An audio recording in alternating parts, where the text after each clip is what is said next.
পরীক্ষায়, কিন্তু আমরা পরীক্ষায় উত্তীর্ণ হতে পারি নাই। তাহলে এমন ভাবে যদি চলতে থাকে আমাদের কিন্তু পড়াশোনার প্রতি যে আগ্রহ সেটা কিন্তু আমরা হারিয়ে ফেলবো। এভাবে করে কিন্তু আমাদের দেশের জন্য ক্ষতি হবে। আর মেধাবীরা যদি ভালো জায়গায় স্থান না পায়, তারা যদি সঠিক স্থানে নিজেদের দাঁড় করাইতে না পারে, তাহলে কিন্তু দেশের জন্য সেটা ভালো হবে না।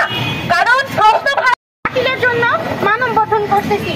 ডিবির প্রধান জনাব মোহাম্মদ হারুন স্যার আমাদের একটা ব্রিফিং এ সে বলছে রাজবাড়ী জেলা এবং মাদারীপুর জেলা থেকে পাঁচজন করে প্রায় 10 জন লোককে গ্রেপ্তার করা হয়েছে এবং তিনি বলছেন যে প্রাইমারি অধিদপ্তর যদি এই পরীক্ষাটা বাতিল করতে পারে তাহলে আমি তাদেরকে সহযোগিতা করব।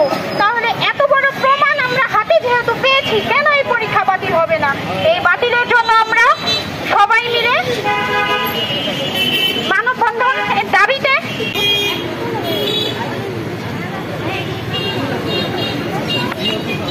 ধন্যবাদ সবাইকে। কথা বললি মানে একজনের কথা বলে, যদি কেউ কথা বলে